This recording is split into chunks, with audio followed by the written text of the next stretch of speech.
The dust swirled around Dr. Lisa Martinez as she knelt beside the massive stone monument that had taken her team 3 weeks to uncover. The wind on Kepler 442b never stopped blowing, carrying with it the red sand that had buried this ancient city for thousands of years.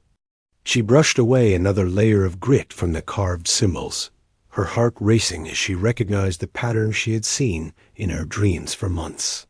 "Kevin, come look at this," she called to her linguist colleague, who was examining pottery shards. 20 meters away, Dr. Kevin Brooks dropped his tools and jogged over, his boots crunching on the brittle ground. Amy Peterson followed close behind, her scanner beeping softly as it recorded everything. The monument stood 15 feet tall and was covered in text written in languages that should not exist together. Lisa had spent 7 years studying the dead Vorthic civilization, but this discovery changed everything she thought she knew about galactic history. "These symbols here," Lisa pointed to a section near the base. "They're definitely Vorthic script, but look at this section above it." Kevin adjusted his glasses and leaned closer. "That's ancient Centauri, isn't it?"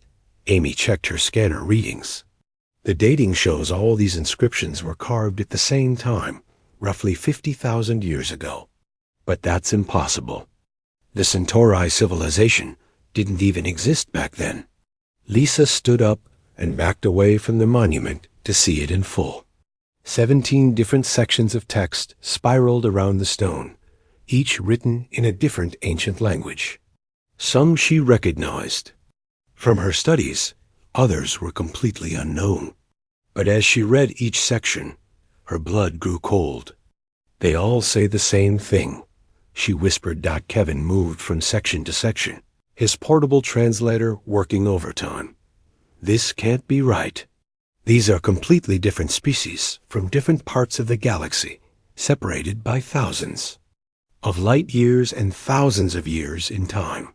How could they all write the exact same message?" Amy's hands shook as she read from her scanner. "The sleepers of the third world must never wake. Their hunger knows no bounds. Their rage burns eternal. We who failed to heed this warning leave this message for those who come after." The 3 researchers stood in silence as the implications sank in. The third world from the sun in this sector was Earth. Every dead civilization they had found had left warnings about humanity, and they had all been ignored. Lisa's communication device buzzed with an incoming message from Earth Command. Admiral Jake Harrison's weathered face appeared on the small screen, his expression grim. "Dr. Martinez, we need to talk. How quickly can you get back to Earth?" "Admiral, we just made the most significant discovery in human history. This monument contains warnings about Earth." "Yes, we know." Harrison's interruption sent a chill down Lisa's spine. "We've been receiving similar reports from archaeological teams across the galaxy for the past month. 12 different big sites, 12 different dead civilizations, all with identical warnings about humanity." Kevin stepped closer to the screen. "Sir, with respect, that's impossible. These civilizations never had contact with each other. They're separated by vast distances and time periods. Dr. Brooks, I've been in space for 30 years, and I've learned that impossible is just another word for things we don't understand yet." Harrison's voice carried the weight of someone who had seen too much. "Pack up your site immediately and return to Earth. The Galactic Council is called an emergency session, and they want answers."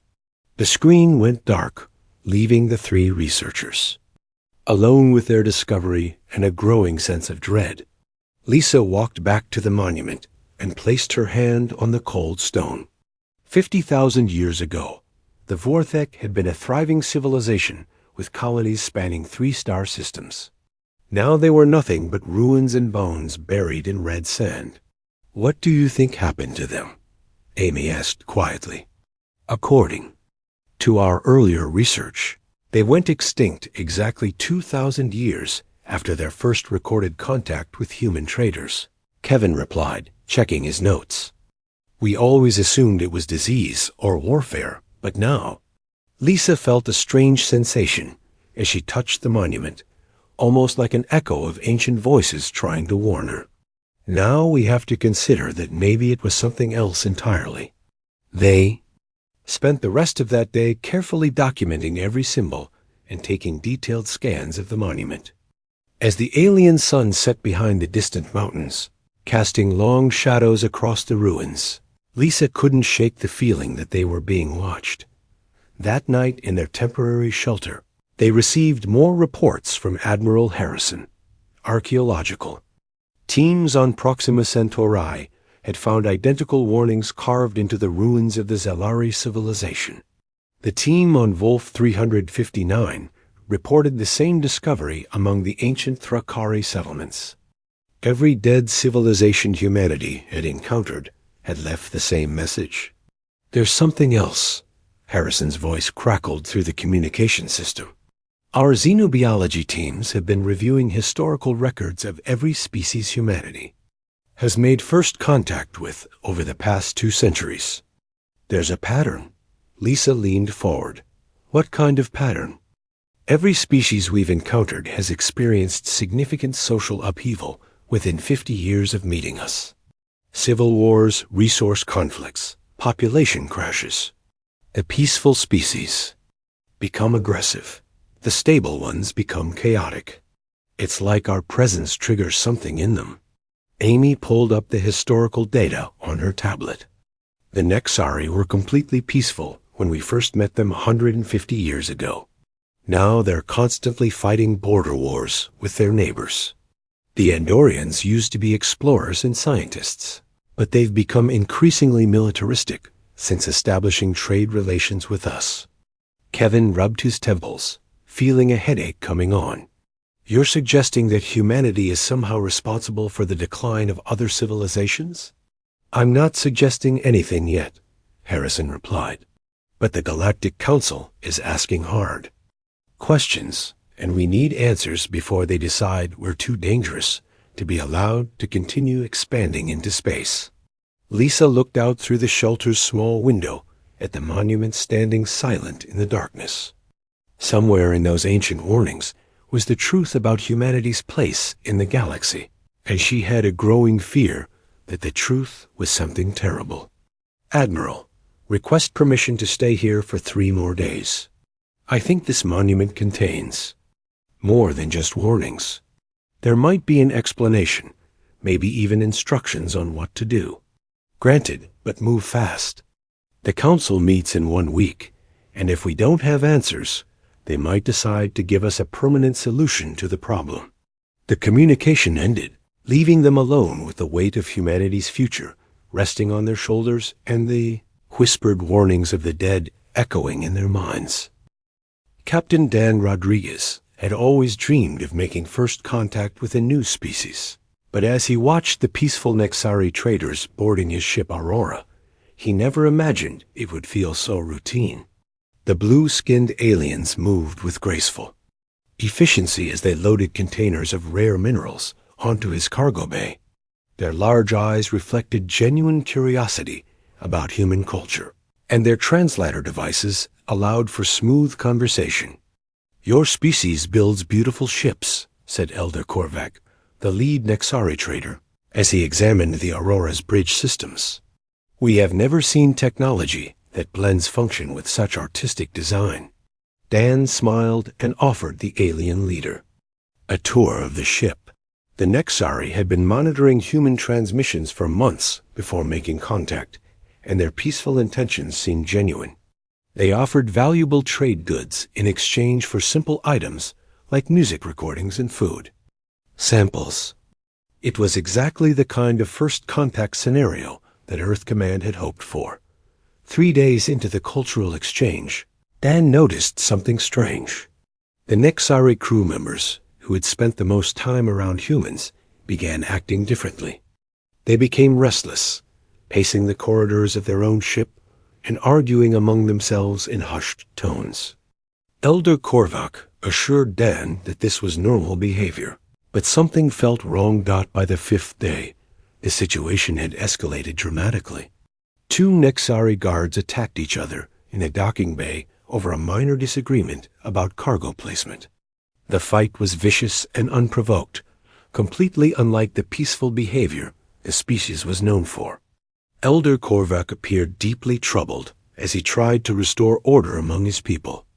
"This has never happened before," Korvac told Dan privately. "Our people do not fight. We have not had violence among our kind for over 1,000 years." Dan reported the incident to Earth Command, but Admiral Harrison seemed more worried than surprised. "Captain, we need you to maintain distance from the Nexari ship immediately. Do not allow any more direct contact between the crews. Sir, they're our allies. We can't just abandon them when they're clearly in distress." "That's an order, Captain. We're receiving similar reports from other ships across the galaxy. Something is happening to every species that comes into contact with us." Meanwhile, on Earth, President Maria Johnson convened an emergency meeting with the United Earth Council. The conference room buzzed with tension as reports flooded in from across human space. Every human colony, every trade mission, every diplomatic contact was reporting the same phenomenon. Alien species were becoming increasingly aggressive after prolonged exposure to humans. Dr. Carl Peterson, head of the Xenobiology Institute, presented his findings to the assembled leaders. His face was pale, and his hands shook slightly as he activated the holographic display showing data from dozens of worlds. "Ladies and gentlemen, we're facing something unprecedented in galactic history. Every alien species that has had sustained contact with humans is showing signs of behavioral modification. Peaceful species become violent. Stable societies develop internal conflicts. Rational beings begin making increasingly irrational decisions." Senator Robert Hayes leaned forward in his chair. "Are you suggesting we're somehow infecting them with aggression?" "It's more complex than that," Dr. Peterson replied. "Our analysis suggests that human presence triggers dormant genetic sequences in alien DNA. These sequences appear to be evolutionary defense mechanisms that haven't been active for thousands of years. When activated, they cause profound changes in behavior and brain chemistry." President Johnson studied the data with growing alarm. "How long before these changes become permanent?" "Based on historical data from extinct civilizations, we estimate the process takes approximately 50 to 100 years to reach critical mass. After that point, the affected species typically destroys itself through warfare or social collapse." A room fell silent as the implications sank in. Humanity wasn't just encountering alien species, they were inadvertently destroying them. Back in space, Captain Rodriguez watched helplessly as the Nexari situation deteriorated rapidly. Elder Korvac had lost control of his crew entirely. Fights broke out constantly over trivial matters. Some crew members had barricaded themselves in their quarters, claiming that others were trying to steal their thoughts. The peaceful traders had transformed into paranoid, aggressive beings in less than a week. "Dan, you have to get away from them." Admiral Harrison's voice crackled through the communication system. "We've lost contact with the Nexario world. Their entire civilization has descended into civil war. Colonies that have been peaceful for centuries are attacking each other." Rodriguez stared at the view screen showing the Nexari ship. Through the transparent sections, he could see chaos inside. Bodies floated in zero gravity, and sparks flew from damaged systems as the crew destroyed their own vessel in their madness. "This is our fault, isn't it?" he asked quietly. "We don't know yet, but the evidence suggests human contact is the trigger. Every species we've encountered over the past 2 centuries has followed the same pattern. First contact, followed by a period of cooperation, then gradual social breakdown, and finally extinction." Dr. Peterson's voice came through on a separate channel. "Captain, we need you to maintain detailed biological scans of yourself and your crew. We're beginning to suspect that humans undergo changes too during these encounters." Rodriguez felt a chill run down his spine. Now that he thought about it, he had been feeling different since the Nexari arrived. More alert, more aware of subtle details in their behavior. He found himself able to predict their actions before they made them. At first, he had attributed it to experience, but now he wondered if something more fundamental was happening. 3 days later, the Nexari ship exploded. Whether it was sabotage, accident, or suicide, no one could determine. Elder Korvac's final transmission was barely coherent. The hunger. It calls to us ... cannot resist, warn others. Humans bring the hunger. Captain Rodriguez watched the debris scatter into space and felt something cold settle in his stomach. Whatever humanity was doing to other species, it was happening. Automatically, without conscious control. They were poison to every form of life they encountered, and they didn't even know why. The Aurora turned toward Earth, carrying with it the weight of an entire extinct species and the growing realization that humanity might be the galaxy's greatest threat. As Rodriguez sat in his captain's chair, he noticed his reflection in the dark view screen. His eyes seemed different somehow, more intense, as if something ancient and predatory was awakening behind them. The changes had already begun. Dr. Ben Clark never expected to find anything beneath the Antarctic ice except more ice. But the deep scanning equipment had detected something massive buried 2 miles below the surface. The drilling operation had taken 6 months, and now he stood in a cavern that shouldn't exist, staring at walls covered in symbols that looked disturbingly familiar. The underground city stretched for miles in every direction, its architecture both alien and unmistakably human. Towers spiraled upward toward the ice ceiling, connected by bridges that defied conventional engineering. Most unsettling of all were the murals that covered every surface, depicting humans standing over kneeling alien figures in scenes that could only be described as conquest. These ruins are over 100,000 years old, Dr. Clark reported to the surface team through his communication device. But the architectural style is definitely human. The symbols match ancient languages, found at archaeological sites across the galaxy. His partner, Dr. Susan Wells, was documenting everything with her scanner when she discovered the archive chamber. Thousands of crystalline data storage devices lined the walls, each one glowing faintly in the artificial light. When she activated the first crystal, holographic images filled the room. The images showed ancient humans, but they were different from modern people. Their eyes held an intensity that seemed almost predatory, and they moved with a confidence that bordered on arrogance. The hologram displayed star maps showing human colonies spanning hundreds of worlds, connected by trade routes that formed a vast galactic empire. "Ben, you need to see this," Susan called out, her voice echoing in the vast chamber. "These records show humans colonizing the galaxy long before we supposedly developed space travel.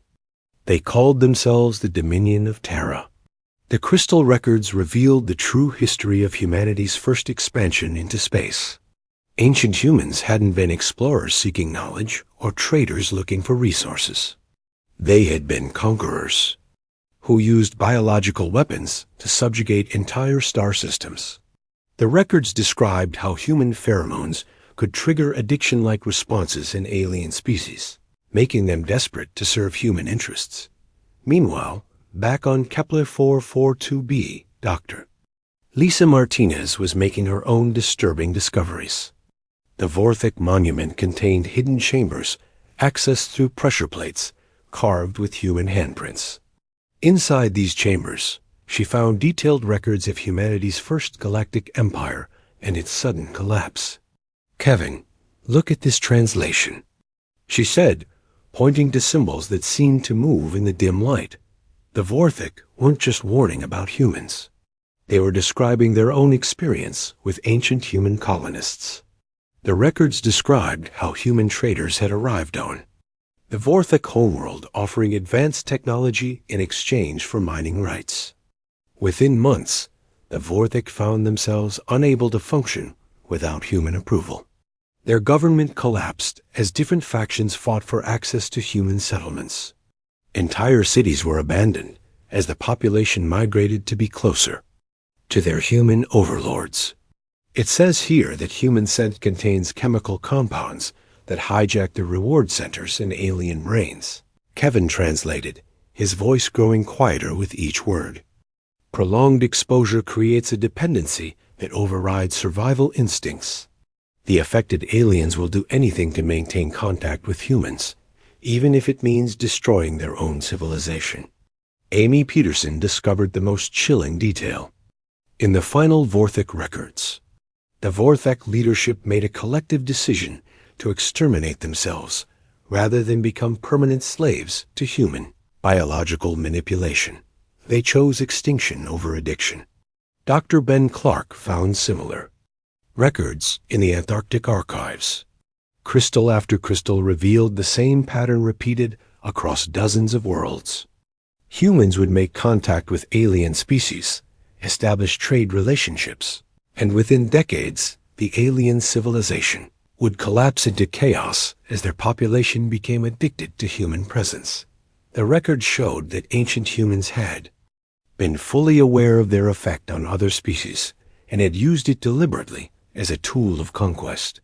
They called it the hunger and considered it humanity's greatest evolutionary advantage. Entire species had been reduced to willing slaves, fighting wars against each other for the privilege of serving human masters.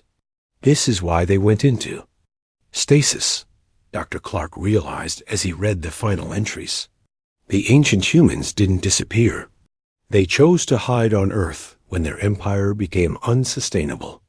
The crystalline records revealed that maintaining control over dozens of addicted alien species had become impossible. The constant warfare between species competing for human attention had destabilized entire sectors of the galaxy.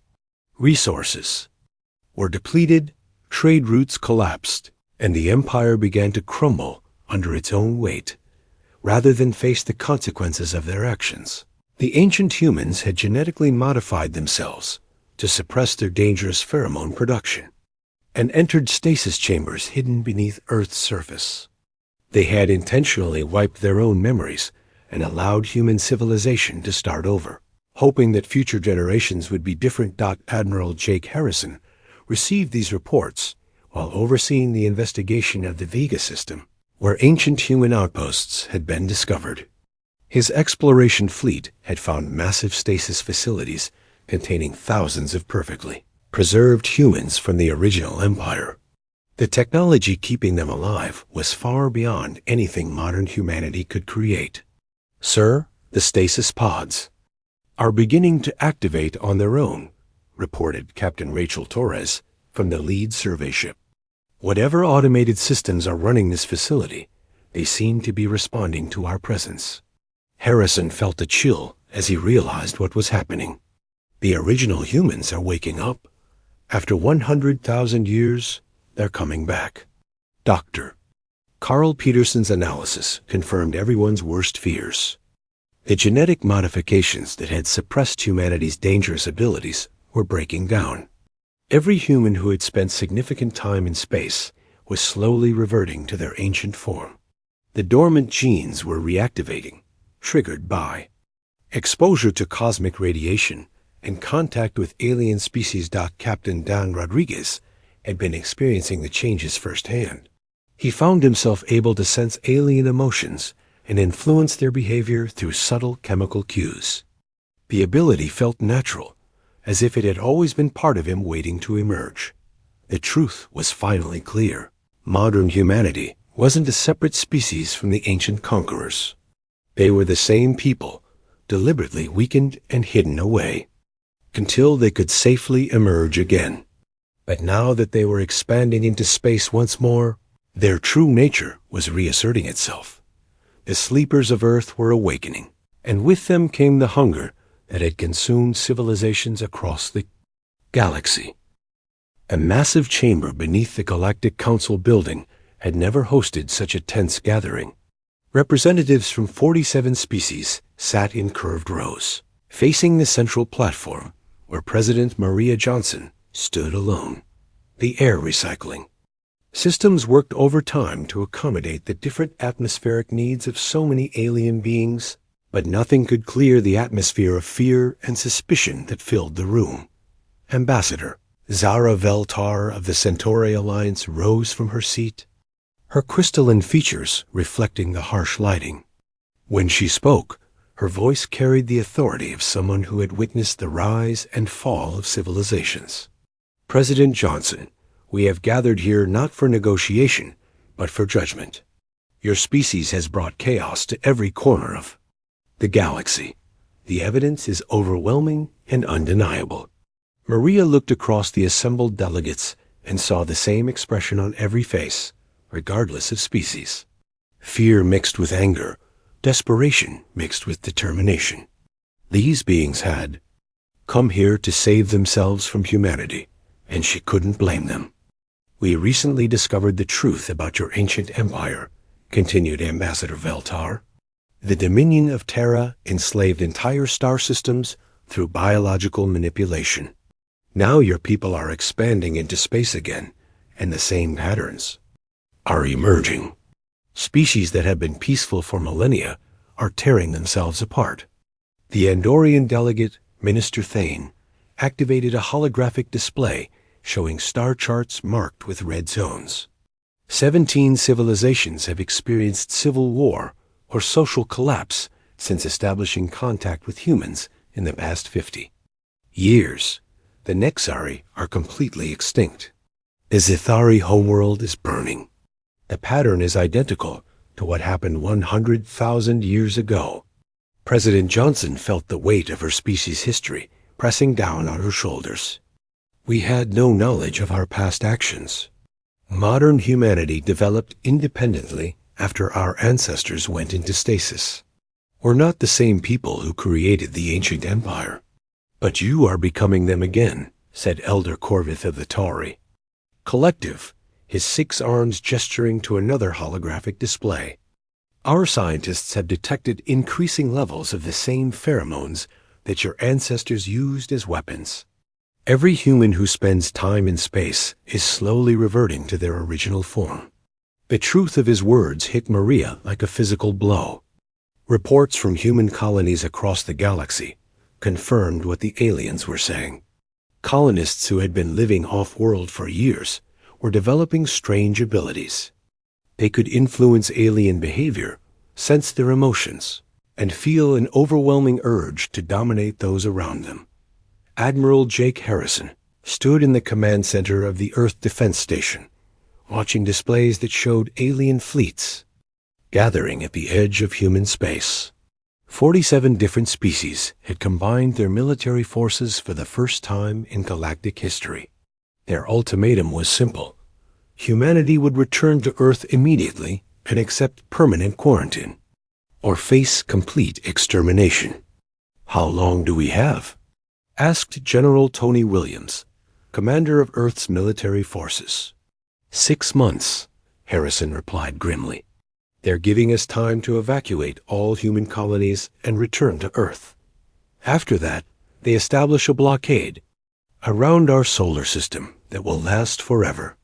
The evacuation had already begun, but it was proving more difficult than anyone had anticipated.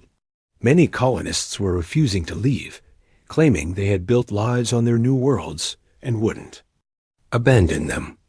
Others were experiencing the same changes that Captain Rodriguez had noticed and felt compelled to stay and assert dominance over nearby alien populations. Dr. Carl Peterson's latest research painted an even darker picture. His team had discovered that the genetic modifications suppressing humanity's dangerous nature were breaking down faster than expected. Cosmic radiation during space travel was accelerating the process, but even humans who remained on Earth were beginning to show signs of change. The modifications were never meant to be permanent, he explained to President Johnson during an emergency briefing. They were designed to last just long enough for the ancient humans to safely enter stasis. Now that we're expanding into space again, our original nature is reasserting itself, whether we want it to or not. Captain Dan Rodriguez found himself at the center of this transformation. His ship Aurora had become a focal point for the changes happening throughout the human fleet. Crew members who had never shown any interest in leadership were becoming aggressive and territorial. Simple disagreements escalated into fights as everyone began competing for dominance. But the most disturbing changes were happening to Rodriguez himself. He could now sense the emotions of every alien within 100 meters. When Centauri traders docked at his ship for final evacuations, he could feel their fear and desperation like a drug in his bloodstream. Part of him enjoyed their terror and wanted to exploit it. "Captain, we're receiving distress signals from the vegan colonies," reported his communications officer, Lieutenant Nancy Parker. "The Zelari refugees who were living there have turned violent. They're attacking human settlements." Rodriguez understood what was happening. The Zelari had been exposed to human colonists for decades and had developed the same addiction that had destroyed so many other species. Now that humans were evacuating, the aliens were experiencing withdrawal symptoms that drove them to desperate. Violence. The reports coming in from across human space painted a picture of complete chaos. The Centauri Alliance had fractured into 3 separate factions, each claiming exclusive rights to trade with human colonies. The peaceful Andorians had begun conscripting soldiers for an invasion of human territory. Species that had been allies for centuries were now fighting each other for access to human settlements.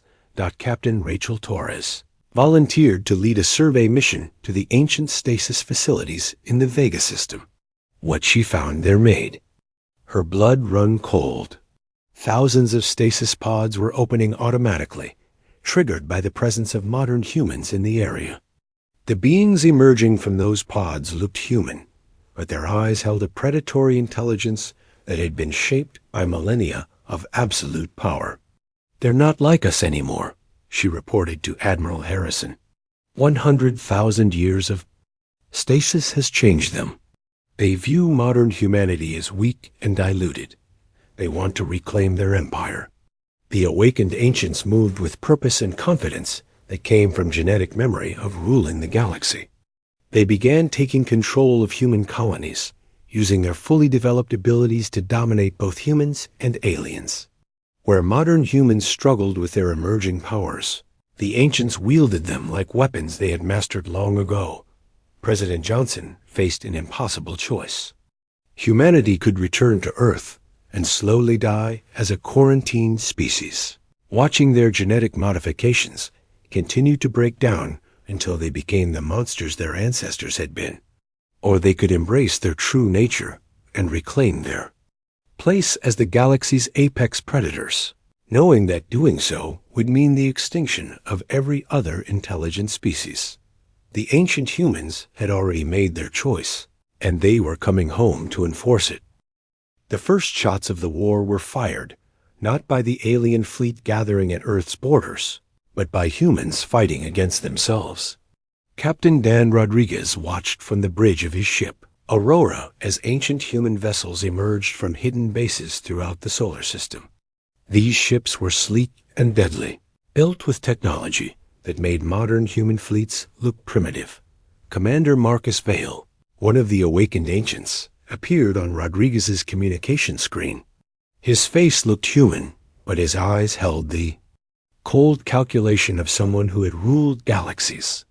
When he spoke, his voice carried the authority of absolute power. "Modern humans will stand down immediately and allow us to restore proper order. You have forgotten what it means to be the apex species in this universe." Rodriguez felt the ancient commander's influence trying to penetrate his mind, but his own developing abilities allowed him to resist. "We won't let you turn us back into the monsters our ancestors were." "Monsters?" Vale laughed, and the sound sent chills through everyone who heard it. "We are evolution's greatest achievement. Every other species in this galaxy exists only because we allow it. That ends today." The ancient human fleet moved toward Earth with precision that spoke of countless battles fought across the stars. But they weren't alone. Behind them came ships carrying the few remaining members of species that had survived their first encounter. With the dominion of Terra, these aliens had spent 100,000 years preparing for humanity's return, and they brought weapons designed specifically to counter human biological advantages. President Maria Johnson stood in the emergency command center deep beneath Earth's surface, watching displays that showed 3 separate conflicts happening simultaneously. The alien coalition fleet was advancing from the outer system. The awakened ancients were moving to intercept them. And across human space, colonies were erupting into violence as people chose sides between embracing their true nature or fighting against it. "Ma'am, we're receiving a transmission from Dr. Lisa Martinez," reported Communications Officer Paul Chong. "She says she's found something important in the Vorthik ruins." The screen flickered to life, showing Lisa standing in a chamber deep beneath the alien monument. Behind her, ancient machinery hummed with power that had been dormant for millennia. "I've discovered the source of our abilities," Lisa said urgently. The Vorthik kept detailed records of their final years. Humanity's power comes from an ancient cosmic entity they called the Void Walker. It chose our species to serve as its agents of culling, removing what it considered weak civilizations from the galaxy. Dr. Carl Peterson, who was monitoring the transmission from his laboratory, felt pieces of a terrible puzzle falling into place. That's why our abilities activate when we're exposed to cosmic radiation. We're not just evolving naturally. Something is calling us back to our original purpose. The battle in space had begun in earnest. Ancient human ships moved like predators among the alien fleet, their crews using their fully developed abilities to sow confusion and terror among enemy ranks. But the aliens had learned from their ancestors' mistakes. They fought from sealed environments, using automated systems to avoid direct exposure to human influence. Captain Rachel Torres found herself in command of a modern human fleet caught between the 2 opposing forces. Her ships were outgunned by the ancients and outnumbered by the aliens, but they had something neither side expected: the desperate courage of people fighting for the right to choose their own destiny. "All ships target the ancient vessels first," she ordered. "If we can stop them from reaching Earth, maybe we can still find another way." The space battle was brutal and chaotic. Ancient human ships used weapons that turned alien crews against each other, while the coalition fleet deployed viral agents designed to disrupt human neural chemistry. Modern human forces found themselves fighting the most advanced tactics from both sides, using improvised strategies and sheer determination to stay alive. Meanwhile, on the surface of Earth, General Tony Williams was dealing with an even more complex situation. Millions of people were experiencing rapid genetic changes as their suppressed abilities activated. Some embraced the transformation and demanded the right to reclaim humanity's galactic empire. Others fought desperately to remain who they had always been. Cities erupted into violence as transformed. Humans used their new abilities to dominate their neighbors. Dr. Peterson's research stations became refuges for those trying to resist the changes, while ancient human agents worked to accelerate the process and recruit followers for their cause. Captain Rodriguez made a decision that would change everything. Instead of choosing between the warring factions, he directed his ship toward the galactic core, where Lisa Martinez had discovered the Void Walker's influence was strongest. If humanity's powers came from an external source, then maybe that source could be confronted directly. "Dan, what are you doing?" Admiral Harrison's voice crackled through the communication system as the Aurora broke away from the main battle. "I'm going to find the thing that made us into weapons and tell it we refuse to serve anymore." The journey to the galactic core took Rodriguez through regions of space where reality itself seemed unstable. His crew began experiencing visions of ancient battles and extinct civilizations. They saw the Void Walker as it truly was, a cosmic parasite that fed on the death of civilizations, using humanity as its harvest tool. Back at Earth, the battle had reached a stalemate. The ancient humans controlled the outer system but couldn't break through the combined defenses of modern human and alien forces. The Coalition fleet had stopped the ancients' advance, but couldn't push through to reach Earth itself. Both sides were taking heavy casualties, with no clear victor. Dr. Lisa Martinez made her own desperate gambit. Using orthic technology, she sent a signal throughout the galaxy, containing everything humanity had learned about their true nature and the cosmic forces controlling them. The message reached every species, every ship, every colony simultaneously. "This is our choice," her voice echoed across space. "We can continue the cycle of destruction that has consumed civilizations for millions of years, or we can break free from the entity that has been using us as its weapons." The signal did something unexpected. It awakened dormant memories in the ancient humans, reminding them of who they had been before the Voidwalker's influence corrupted them. Some began to question their mission of conquest. At the same time, it showed the alien species that humanity wasn't inherently evil, but rather victims of manipulation by a force beyond their understanding. Captain Rodriguez reached the Galactic core and found himself face to face with an intelligence so alien and vast that his human mind could barely comprehend it. The Voidwalker spoke without words, its thoughts pressing against his consciousness like the weight of dying stars. In that moment of contact, Rodriguez understood everything.